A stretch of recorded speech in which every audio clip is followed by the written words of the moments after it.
Carlos Rodon made history on Wednesday with a no-hitter, and Jazz Chisholm is awesome. Let's talk about it next on Fantasy Baseball Today in 5.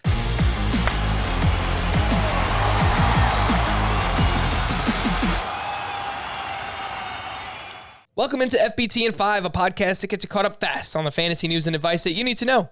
Follow and stream us on Spotify and anywhere else podcasts are found. Today is Thursday, April 15th. I am Frank Stanfield, joined by Chris Towers.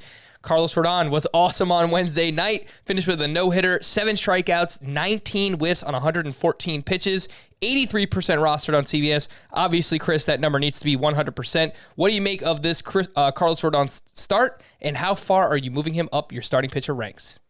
He was an inch away from being perfect, which is maybe less than that. He hit the 25th or 26th batter he faced on the toe with a sweeping slider. He was awesome. I think the most impressive thing about this start was the fact that he clearly had more left in the tank as the game went on. His velocity with the fastball started around 93 miles an hour early on and just kept going up as he went on. And so by the time he was pitching in the 9th inning, trying to lock this perfect game down and eventually the no-hitter, he hit 98.8 miles per hour on his 110th pitch of the day. That is certainly one of the hardest thrown pitches he's ever had in his career. Hardest thrown pitch of the day. That's really encouraging for someone who's had a ton of arm injuries in the past, that he had that strength left. He's throwing his changeup. He's got confidence in that pitch. He mixed in a couple of curveballs as well. I've got Carlos Rodon 49th at starting pitcher right now, but I could see him continuing to shoot up.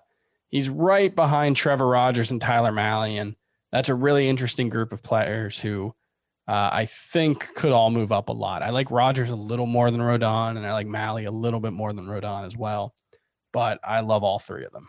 Yeah, I think that's a really good range to have Rodon. I moved them inside my top 50 starting pitchers as well. Lot to be excited about here with Carlos Rodon. Chris, let's talk about somebody you are very familiar with, and that is the Jazz man, Jazz Chisholm, who had a smash and dash, that's a home run and a steal, in the same game on Wednesday. He went 2 for 4, 3-run home run off of Charlie Morton.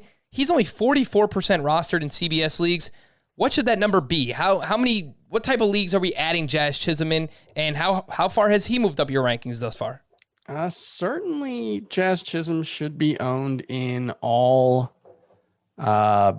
leagues with a middle infielder spot, because I've moved him up to 17th at second base, and he's got, I think, 3 or 4 home runs right now, a couple of stolen bases. He's really athletic. He's got great raw power that we're starting to see him turn into game power. I think there's a lot to like here. He's even walking a decent amount, and the strikeout rate's only like 26%. So I think Jazz Chisholm, if you're talking about upside, the upside could be like what we're hoping from Cavan Biggio or like a Trent Grisham type, where you're talking about 20 to 25 homers and hopefully 20 stolen bases as well. Yeah, he is absolutely crushing the ball so far. Entering Wednesday, 94 mile per hour average exit velocity. And he's just so fun, man. The guy Euro steps across home plate after hitting blue hair. Yeah, it's amazing. Yeah. How could you be more fun than Jazz Chisholm right now? Love Jazz. We did have a lot of news from Wednesday, so let's talk about it. The Astros placed 5 players on the COVID IL, including Jose Altuve, Alex Bregman, Yordan Alvarez, Martin Maldonado, and Robel Garcia. So if you have those in a daily lineup league, make sure to get them out for the rest of the week. Max Fried did land on the IL as well with a right hamstring injury. He was bombed his past 2 starts, so maybe that explains what was plaguing him. And we'll probably see one of Kyle Wright or Bryce Wilson enter the rotation. And then the expectation is he'll only miss 1 start, or at least that's the hope right now, is that because of off days, he'll just miss 1 turn through the rotation.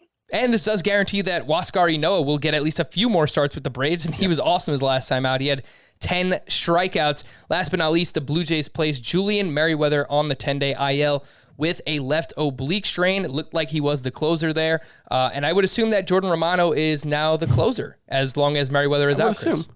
Yeah, and it's worth keeping in mind that Merryweather was not throwing on back-to-back days because they were worried about his health. He's had a long injury track record, so this could cause them to be even more careful with him moving forward.